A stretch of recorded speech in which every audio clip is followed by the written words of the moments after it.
Good morning. It is beautiful out here at Walnut Creek. We only have a couple of weeks left to enjoy it before it's closed for the season. And there's beautiful pelicans and one blue or gray on the left side of the screen. There we go. Thank you for being with me. Oh yeah, and a whole mess of gulls too. They're all down there. They've left feathers everywhere, if you can see them in the grass there, as they've been cleaning. And we'll have pelicans flying in, making that beautiful little noise that we like. Yes, the puppy is with me, so any number of surprises could occur. I continue with our book, The Western Women's Reader, the remarkable writings of women who shaped the American West, spanning 300 years. All right, Emma L. Kelly. Emma Kelly was a correspondent for the Kansas City Star when she set out in late fall of 1897 for the Klondike, determined to put herself on equal footing with newsmen who were following the Stampeders in what was thought to be the story of a lifetime. Rushers jostled and pushed their way into Alaska, although the Klondike Highway tested the endurance of even hardened gold seekers. The Chilkoot Trail was only 3,550 feet in elevation, but it rose 1,000 feet in a little more than a half mile on the final ascent. In summer, the trail was filled with boulders, and in winter, it was almost impassable with snow and ice. Pack horses loaded with provisions were of little use, and goods had to be carried by rushers in backpacks. Every packer was required by the Canadian government to bring 1,000 to 2,000 pounds of goods so that they were provisioned for a year. A person traveling alone often had to make the round trip 15 to 25 times. Facing cruel weather and packers who were uneasy at being led by a woman, Kelly described a blizzard and astonishing hardships. At the top of the pass at the Canadian border, Kelly found the Northwest Mounted Police without their mounts, collecting customs in a tiny tent, flying the British flag. All right, here is Emma Kelly, A Woman's Trip to the Klondike, in Lippincott Monthly from November of 1901. This is on page 625 through 633. Here we go. We are on page 65. A Woman's Trip to the Klondike. Excuse me, Lord. I left Topeka, Kansas for the Klondike, and sailing from Seattle, reached Dia with 1,000 pounds of goods and provisions to be transported 700 miles to Dawson. The winter blizzards had set in on the summit, and experienced packers could not be induced to try the pass. All with whom I came in contact attempted to discourage me in the undertaking at that season, as it was supposed to be too late for the winter route and too early for the winter trail over the snow and ice. I knew no person in Dyea, D-Y-E-A, and was unable to secure packers of experience. And facing this dilemma, I determined to try for packers among the inexperienced deckhands of the vessels in the harbor. By promising to feed them and pay each man 50 cents a pound for all he carried over, I secured a motley crew of 10 men of various shades of color and nationalities to take my goods to Lake Linderman, where I learned a party of men had built some boats and would soon start across the lakes and down the river to Dawson. My great anxiety having been to reach the lakes in time to secure passage in one of those boats. Okay, hang on, I think I miss the sunrise. Let's turn it around just a bit, buddies.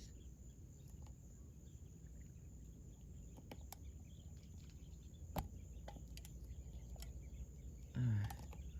Thanks for going on that wild ride with me. Alright, here we go. After securing my packers, I waited a day and a year for the subsidence of the storm, keeping my men herded away from the old packers, who were full of fearful accounts of the dangers of the storm on the pass. On the following day, I secured Healy and Wilson's pack train to take my goods to Sheep Camp at the foot of the pass, 12 miles from Dyea, and with my packers, I fell in immediately.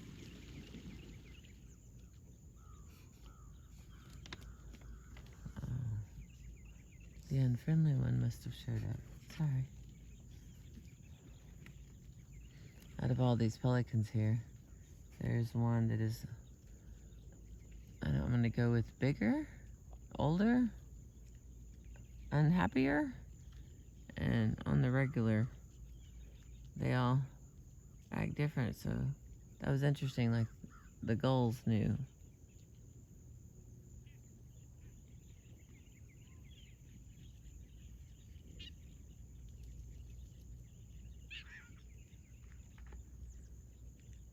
And everybody settles back down. Maybe I'm looking at it wrong. It's like the welcoming party. Oh, they're so excited that one's there. They're just beaming with, energy, so they have to fly it off because their favorite one is here. What would they do that one for? Okay.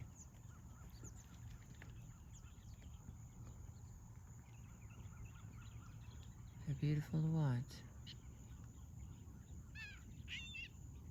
And they're being quiet. It's like, I think they like it when I read to them.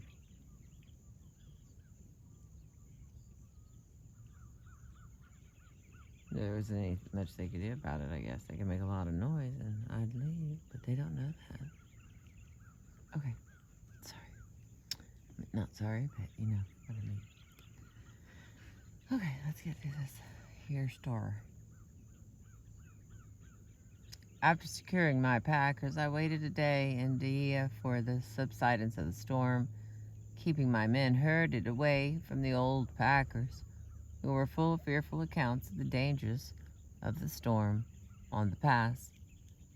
On the following day, I secured Healy and Wilson's pack train to take my goods to Sheep Camp at the foot of the pass, 12 miles from Dyea, and with my packers, I fell in immediately behind the horses, and after plodding all day through slush and muck in the face of a terrific storm, of sleet, which drove into our faces like tacks, we reached Sheep Camp at 5 o'clock in the evening. As the storm was still raging, I had to lay over a day waiting for it to subside, having again to herd my packers from those at the camp. The trail from Dyea to Sheep Camp, always terrible, was in wretched condition, the entire distance being through snow, slush, and muck, up sharp elevations, down precipitous canyons, and over rocks and boulders covered with snow and ice, up to the winding canyon. The trail crosses one stream 61 times. and when the water was too deep for me to wade, I would have a packer carry me over on his back. Some of my men wanted to turn back from Sheep Canyon, but I told them they could make the trip if I could, and so I held them to their contracts. The following day, the sun came out warm, and there was but little wind. I was up at 5 o'clock and got breakfast, and by 7 the men were packed, and we all set out across the summit for Lake Linderman, 18 miles distant. At 10 o'clock, excuse me, at 10 o'clock we reached Stonehouse at the foot of the steep climb, where the elevation rises for 2.5 miles at an angle of 45 degrees to the summit, which is usually enveloped in mist and clouds. An immense glacier is crossed by the trail, and travel is impeded by great boulders, which cross the narrow, winding footway. At 1 o'clock the summit was reached, and with a feeling of exultation, I sat down with my packers for a rest and to look back over the fearful trail from Sheep Canyon. I was safely over the worst part of the trip, and with all my goods. Alright, got a little space here that implies we skipped. We made the descent with comparative ease, and after ferrying 3 small lakes, reached Linderman, where my packers put down their loads at 9:30, all worn out and ready for a hearty supper of bacon and beans after an 18-mile tramp over one of the most dangerous and terrible mountain passes in the world. However, I was too anxious to think much of eating or of sleeping, and so after a few mouthfuls, I started out among the tents on the lake shore, stopping wherever I observed a light in quest of the parties who had completed their boats.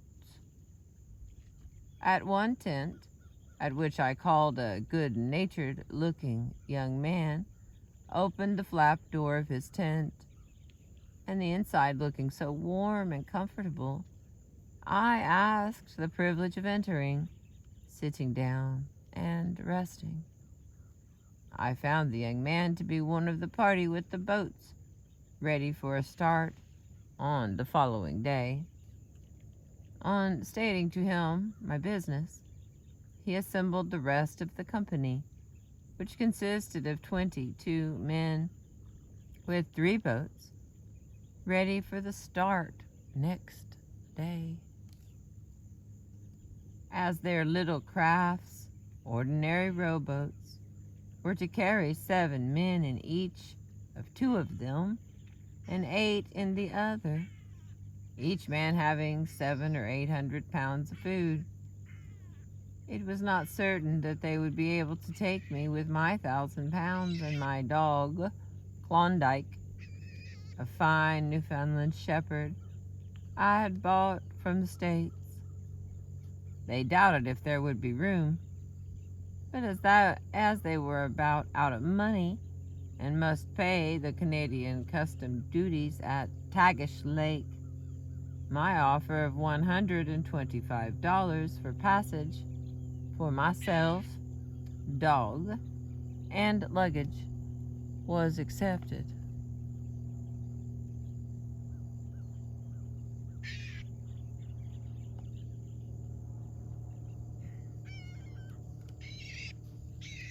One of the party, whom I later learned was constitutionally disagreeable, grumbled a good deal and said it would be too much trouble to have a woman along in the gang, as I would likely be cranky, require a good deal of attention, and want things just so. Would want my own tent pitched at night and taken down in the morning, and this would require time and delay them. But I told them I did not expect anything of the kind on such a trip, that I could take my blanket and rolling up in it could lie on the snow as well as any man in the company, which I would do before putting them to any trouble. At about 10 o'clock on the following morning, one of the party came to my tent and told me they would start at noon. I was lying on the ground, rolled up in my blanket, and was so sore and stiff and ached so from my long climb and walk in the water, mud, and snow of the previous days that I was unable to get up without help. One of the men helped me, and I had almost to crawl about that day, but I made no complaint that I felt badly and said nothing of my condition, for fear I would be thought a nuisance from the start.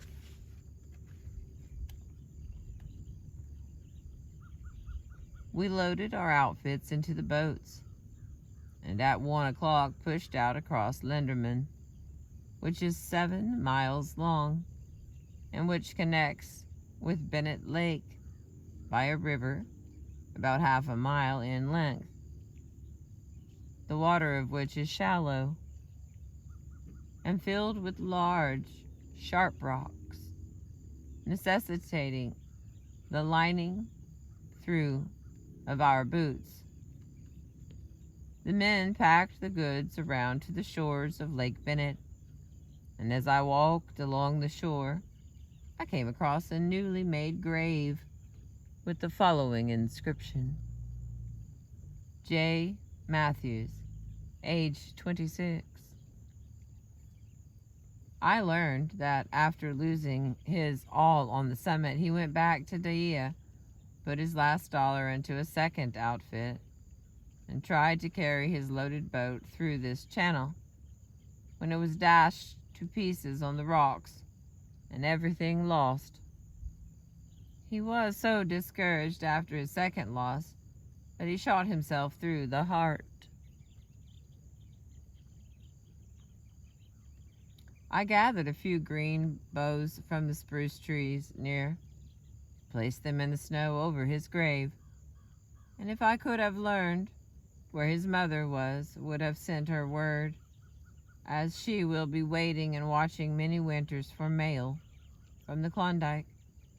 Another lone watcher, grieving for the absence of one who will never return.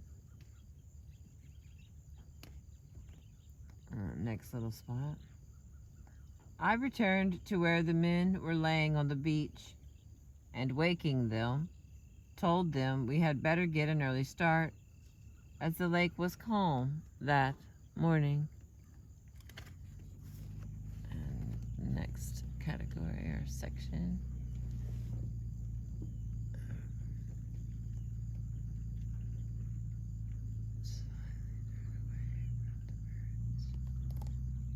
Alright, here comes the sun, my loves.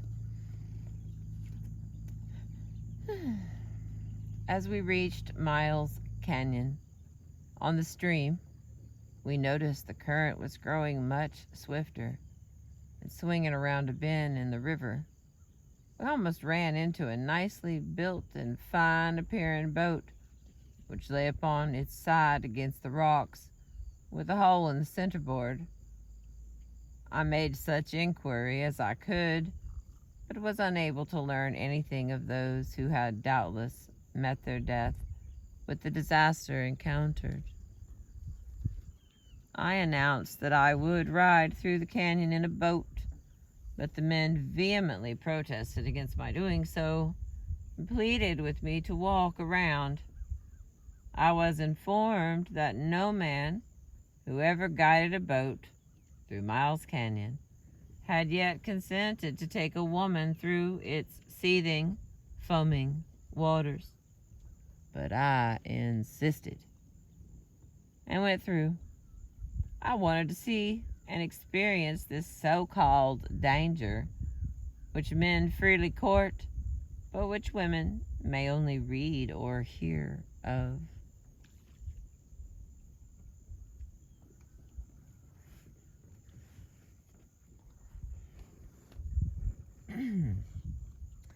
The stream is very swift for a long distance before the entrance to the canyon is reached, and as the prow of our boat was turned into the stream and caught by the current, I felt as if being swung around by some mighty engine and then shot forward at a terrific rate. I felt as if the boat would certainly glide out from under me. Faster and faster we went, until it seemed as if we had been speeding along for at least 2 or 3 minutes, while in fact the distance made required by 30 seconds. When we slowed up a little, we felt the water swell beneath us, churning the boat on all sides. At that point, the canyon widens a little. The waters thrown out of the main channel are dashed, foaming and seething against the projecting sides of the granite walls, which hold them in their narrow course. Then, if you succeed in keeping in the narrow channel, you glide into a very narrow part of the rapids, and in a second more shoot down and out of the mouth of the canyon into the turbulent waters below. After hard pulling, a landing is effected, and the passage is accomplished, leaving a mad desire for its repetition. After making the first trip through, I walked back over the trail to again go through in the second boat. When near the summit of the trail, where it runs very close to the edge of the cliff, I slipped on the ice and rolled down the cliff about 15 feet on to the rocks, the shock rendering me unconscious. As the men were returning for a second load, they heard my dog barking, and looking, saw him jumping around. One of them with his rifle came up thinking the dog had treed a squirrel, and found me lying in an unconscious condition. However, I soon revived, and though feeling pretty badly shaken up, determined to go on with the men and pass through the canyon again. The last 10 days before we reached Dawson, we made but 6 or 8 miles a day, and to save time, morning and evening, we did not put up our tents at night, but rolled in our blankets and slept in the snow with a piece of canvas spread over us, my dog always laying on my feet to keep them warm. One evening, while at the Pelée, we saw moose tracks in the snow.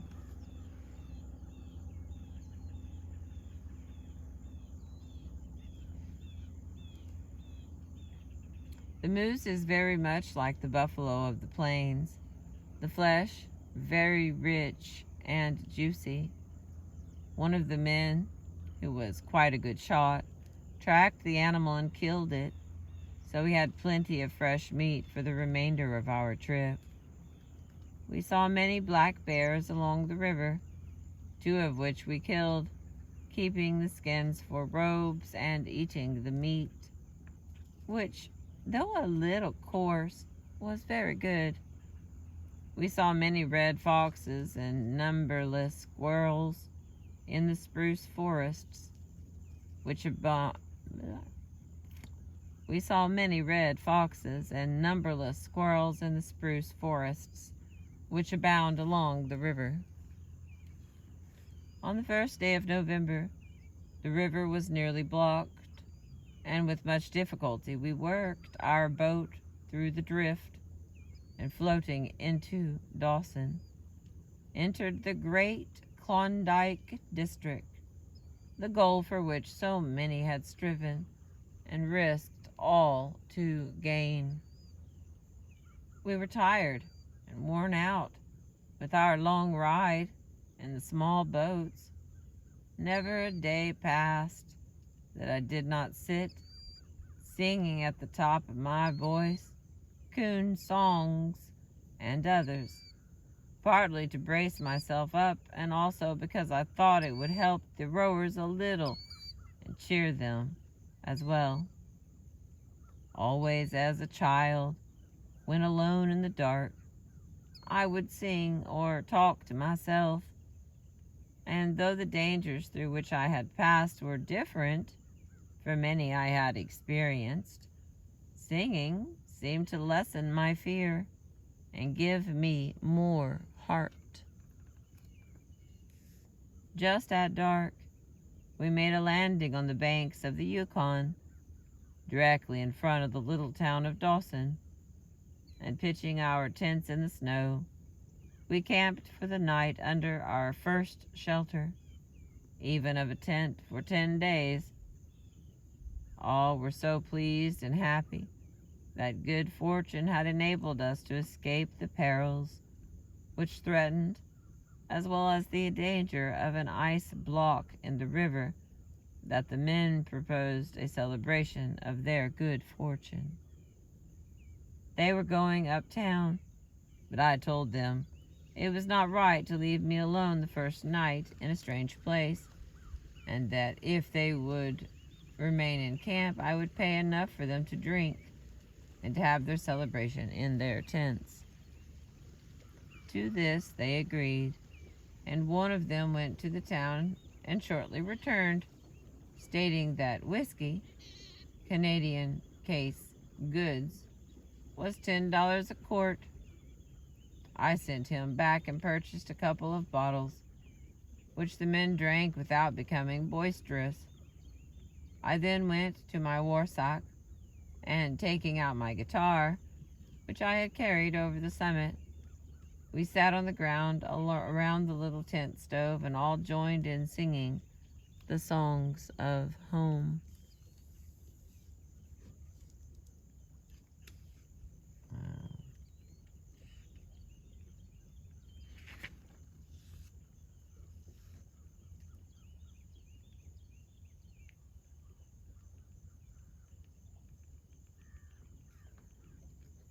Alright, let me see how clear it is.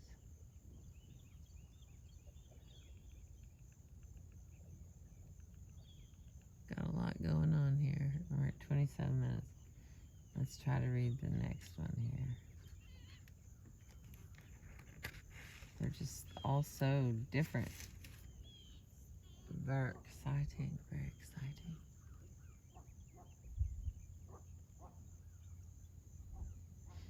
All right. Suisinfar. Suisinfar / Edith Maud Eaton, Eaton, 1865 through 1914.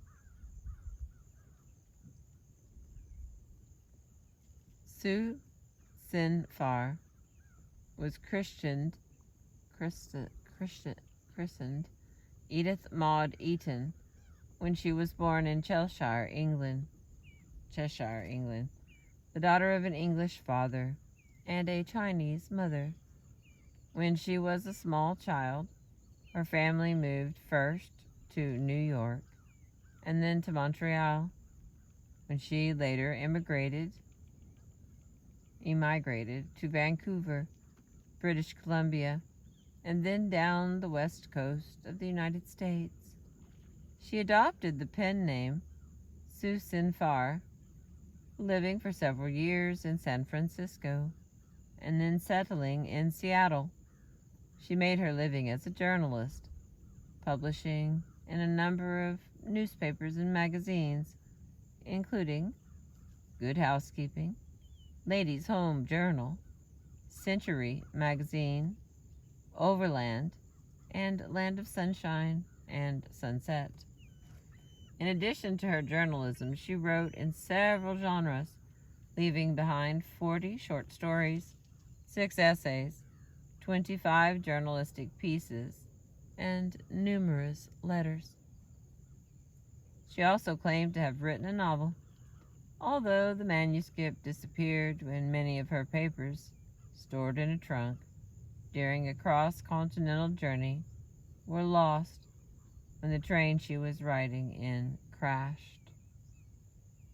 Sue Eaton is best remembered for her portraits of North American Chinatowns at turn of the century, which described bustling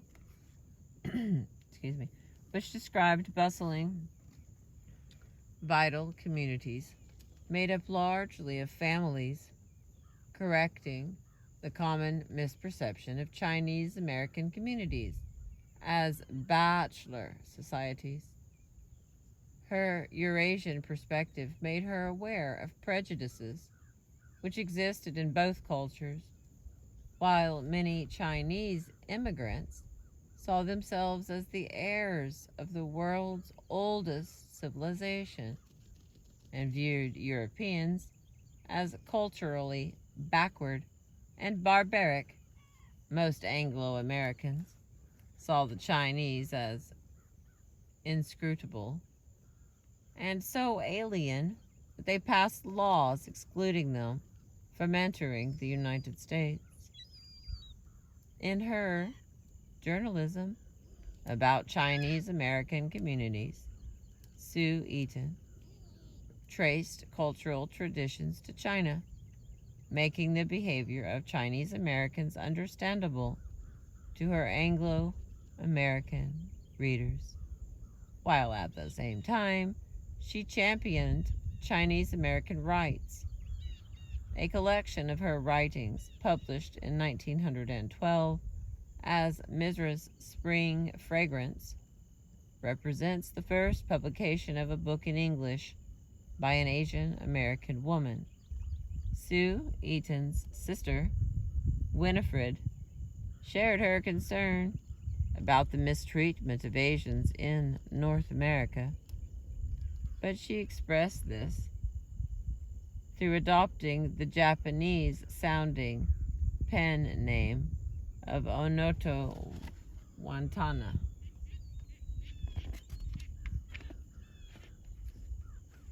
And publishing several successful romantic novels set in Japan. Sue Eaton felt herself at odds in both Anglo-American and Chinese-American society. Although she could pass for Caucasian, she chose to embrace and emphasize her Chinese heritage, which excluded her from Anglo-American society. At the same time, she was unable to speak Chinese, and raised as she was outside the Chinese or Chinese American communities, she was viewed as an Anglo in those communities. In 1914, she finally succumbed to the rheumatic fever she had contracted as a child.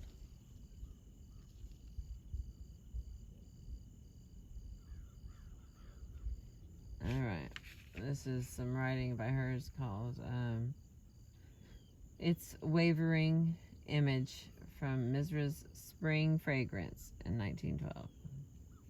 Man, that sunlight is...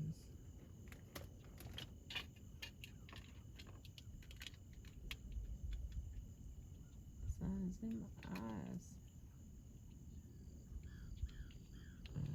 There we go. Let's see if I can see.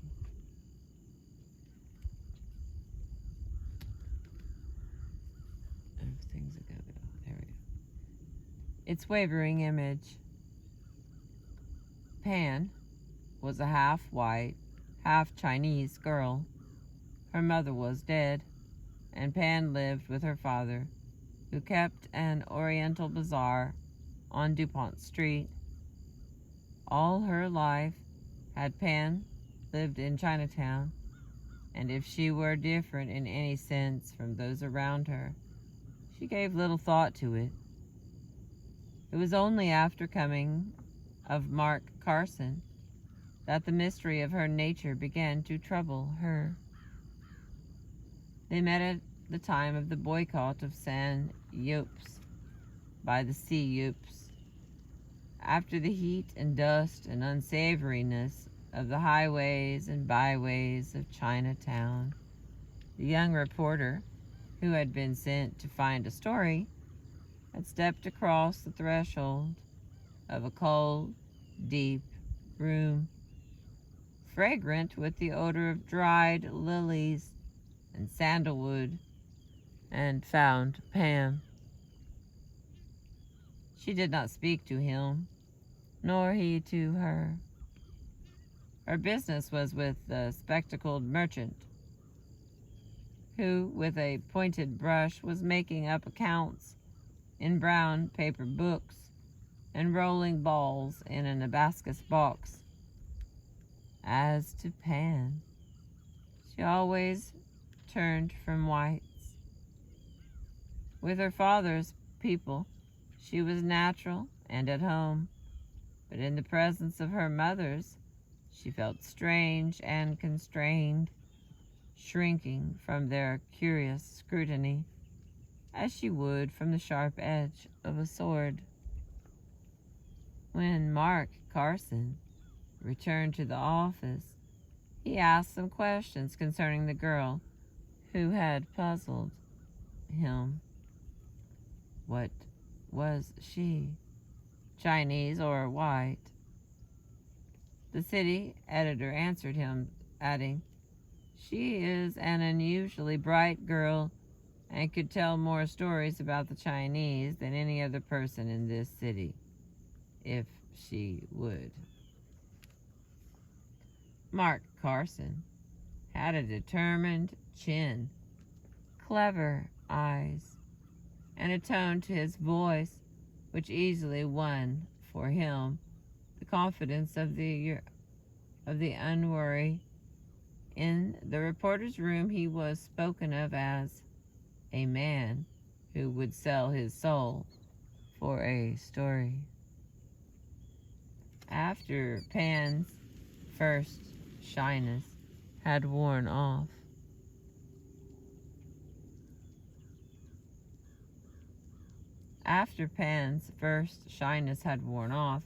he found her bewilderingly frank and free with him. But he had all the instincts of a gentleman save one, and made no ordinary mistake about her. He was Pan's first white friend. She was born a Bohemian, except from the conventional restrictions imposed upon either the white or Chinese woman, and the Oriental, who was her father, mingled with his affection for his child so great a respect for and trust in the daughter of the dead white woman, that everything she did or said was right to him and Pan herself.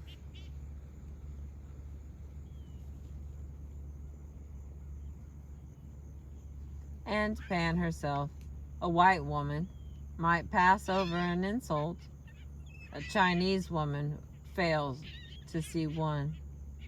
But Pan, he would be a brave man indeed who offered one to childish little Pan. I have to admit, I didn't get all that impression there.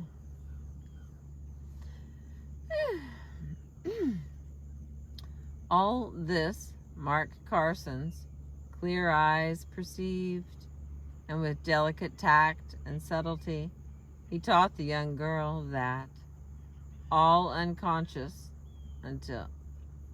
Okay, hang on. I'm gonna get to this one. Hang on. I need a drink.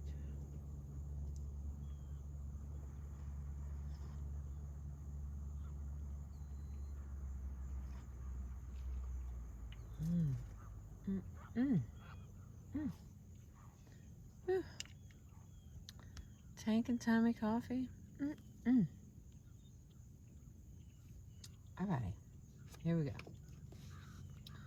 I'm gonna read that again, just like for my own sake, so that when I hear myself stumbling through it, I can hear what I'm saying. The sun is like right in my eyes. I have like the perfect location for the sun to be in my eyes. And all these birds.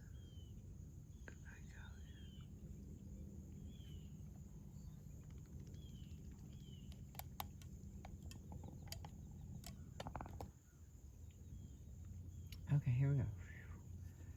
How many pages are left? Whew. 3, 2, 1. Here we go. After Pan's first shyness had worn off, he found her bewilderingly frank and free with him, but he had all the instincts of a gentleman, save one, and made no ordinary mistake about her. He was Pan's first white friend. She was born a Bohemian, except from the conventional restrictions imposed upon either the white or Chinese woman, and the Oriental who was her father mingled with his affection for his child so great a respect for and trust in the daughter of the dead white woman that everything she did or said was right to him. And Pan herself, a white woman might pass over an insult. A Chinese woman fails to see one. A Chinese woman failed to see one. But Pan, he would be a brave man indeed who offered one to childish little Pan. All this Mark Carson's clear eyes perceived, and with delicate tact and subtlety, he taught the young girl that, all unconscious until his coming, she had lived her life alone. So well did she learn this lesson that it seemed at times as if her white self must entirely dominate and trample underfoot her Chinese. Meanwhile, in full trust and confidence, she led him about Chinatown, initiating him into the simple mystery and history of many things, for which she, being of her father's race, had a tender regard and pride.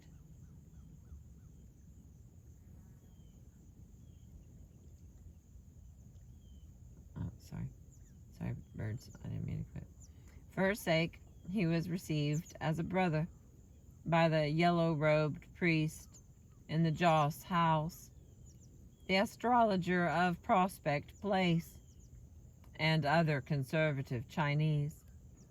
The Water Lily Club opened its doors to him when she knocked, and the Sublimely Pure Brothers organization admitted him as one of its honorary members, thereby enabling him not only to see but to take part in a ceremony in which no American had ever before participated. With her by his side, he was welcomed wherever he went. Even the little Chinese women in the midst of their babies received him with gentle smiles, and the children solemnly munched his candies and repeated nursery rhymes for his edification. He enjoyed it all, and so did Pan. They were both young and light-hearted, and when the afternoon was spent, there was always that high room open to the stars, with its china bowls full of flowers and its big colored lanterns shedding a mellow light. Sometimes there was music. A Chinese band played 3 evenings a week in the gilded restaurant beneath them, and the louder the gongs sounded and the fiddlers fiddled, the more delighted was Pan. Just below the restaurant was her father's bazaar. Occasionally, Mun Yu would stroll upstairs and inquire of the young couple if there was anything needed to complete their felicity. And Pan would answer, "Thou only." Pan was very proud of her Chinese father. "I would rather have a Chinese for a father than a white man," she often told Mark Carson. The last time she had said that, he had asked whom she would prefer for a husband, a white man or a Chinese. And Pan, for the first time since he had known her, had no answer for him. And then here we've got some dialogue between them. Back to you. Let me get a sip. Let me get a coffee. My yum yum.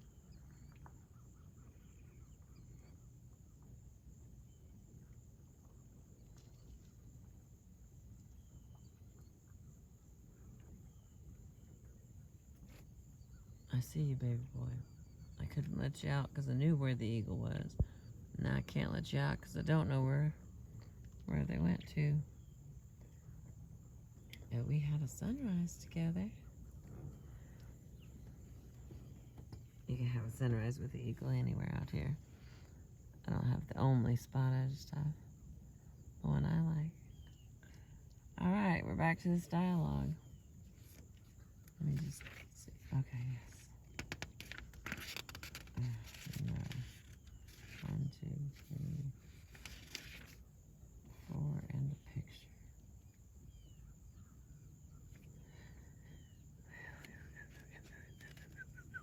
Okay, here we go. It was a cool, quiet evening after a hot day.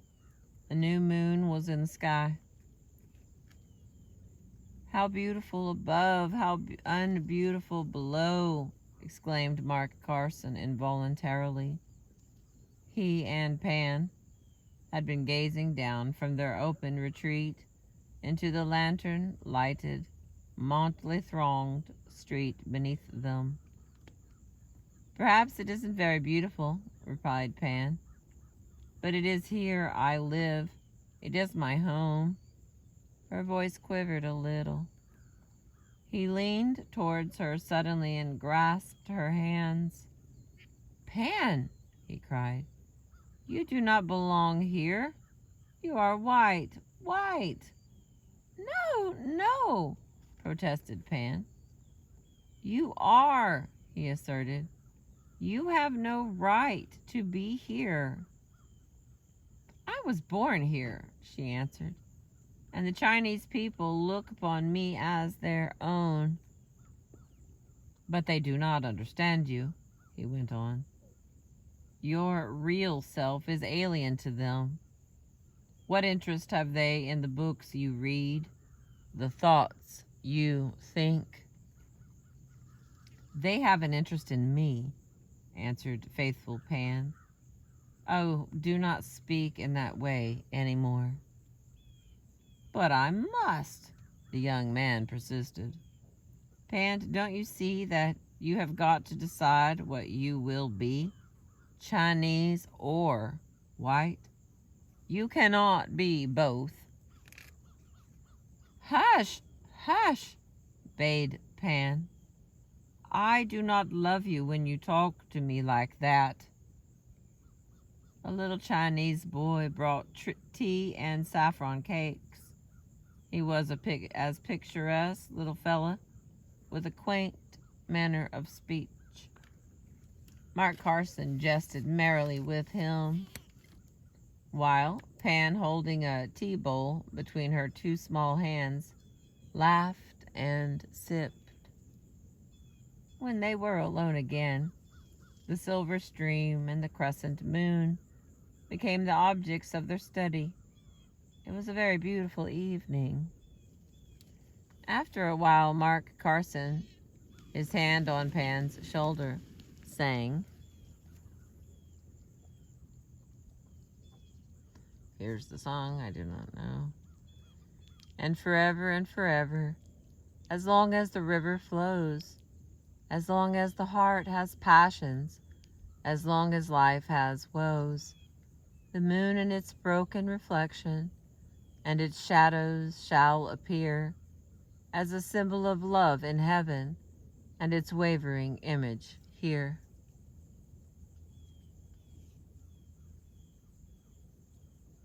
They're so quiet. They're not making noise. Okay, I continue. Listening to that irresistible voice singing her heart away, the girl broke down and wept. She was so young and so happy. "Look up at me," bade Mark Carson. "Oh, Pan, Pan, those tears prove that you are white." Pan lifted her wet face. "Kiss me, Pan," said he. It was the first time. Next morning, Mark Carson began work on the special feature article, which he had been promising his paper for some weeks. "Cursed be his ancestors," bade Manu. He cast a paper at his daughter's feet and left the room. Startled by her father's unwonted passion, Pan picked up the paper, and in the clear, passionless light of the afternoon read that which forever after was blotted upon her memory. "Betrayed, betrayed, betrayed, to be a betrayer." It burnt red hot. Agony, unrelieved by words, unassuaged by tears. So till evening fell. Then she stumbled up the dark stairs, which led to the high room, open to the stars, and tried to think it out. Someone had hurt her.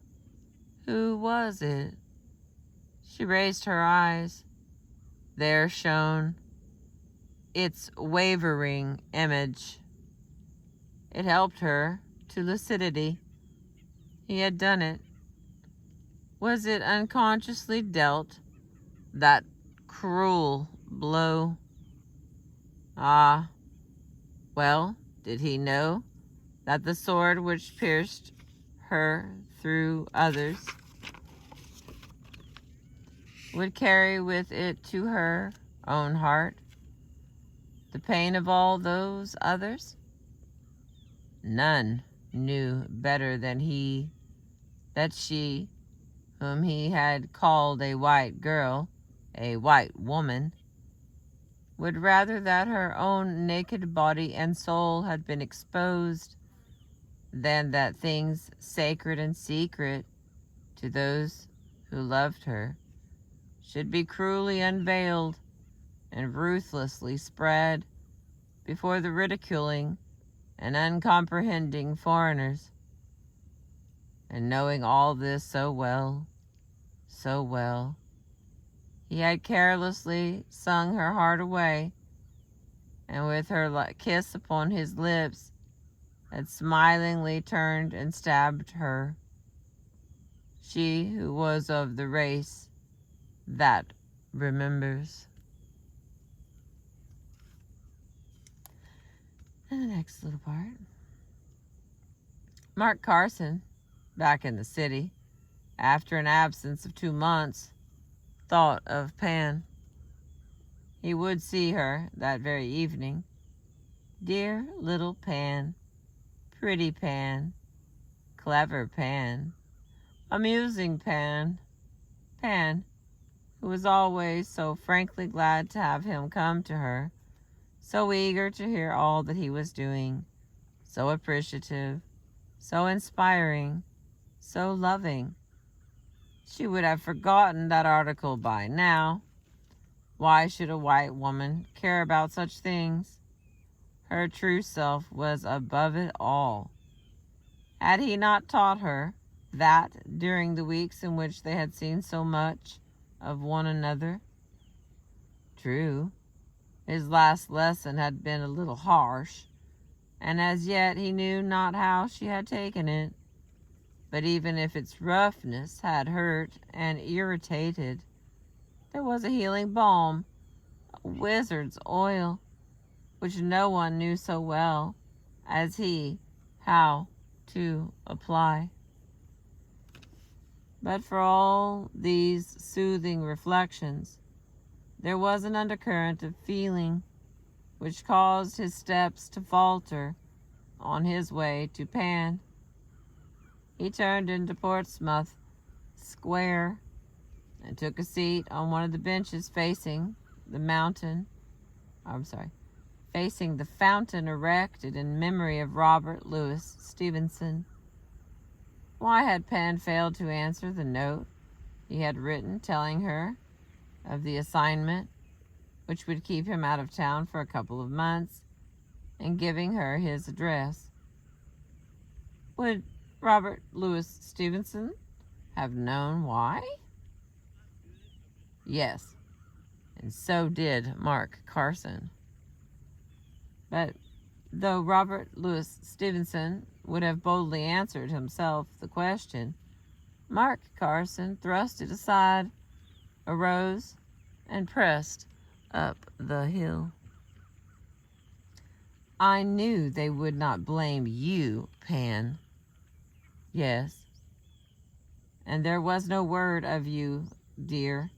I was careful about that, not only for your sake, but for mine. Silence. It is mere superstition anyway. These things have got to be exposed and done away with. Still, silence. Mark Carson felt strangely chilled. Pan was not herself tonight. She did not even look herself. He had been accustomed to seeing her in American dress. Tonight she wore the Chinese costume. But for her clear-cut features, she might have been a Chinese girl. He shivered.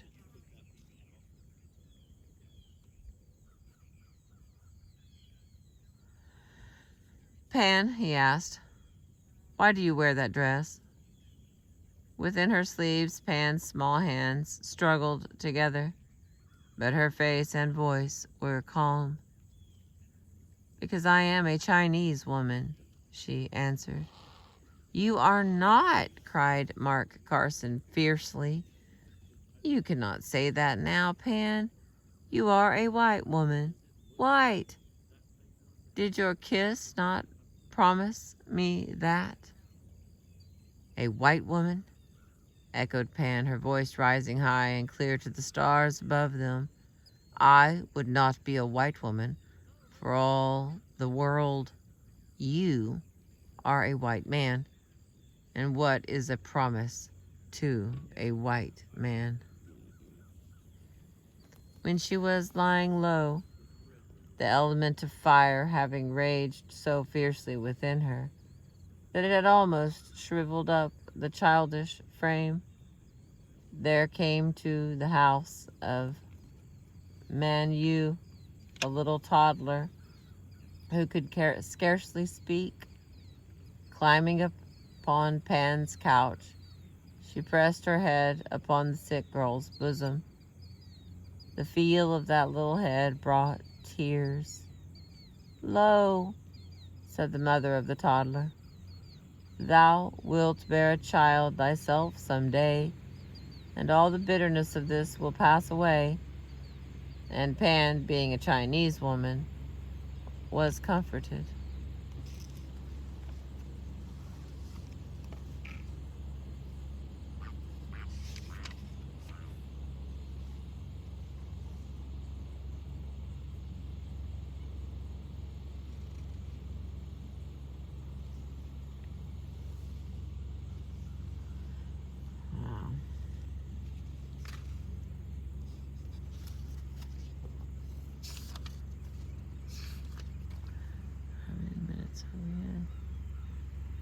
I made it to an hour.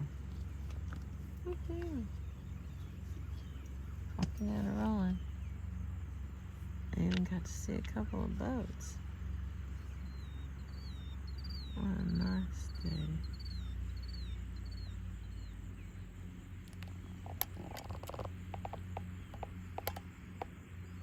Thank you for being with me. I appreciate you. I've been reading The Western Women's Reader.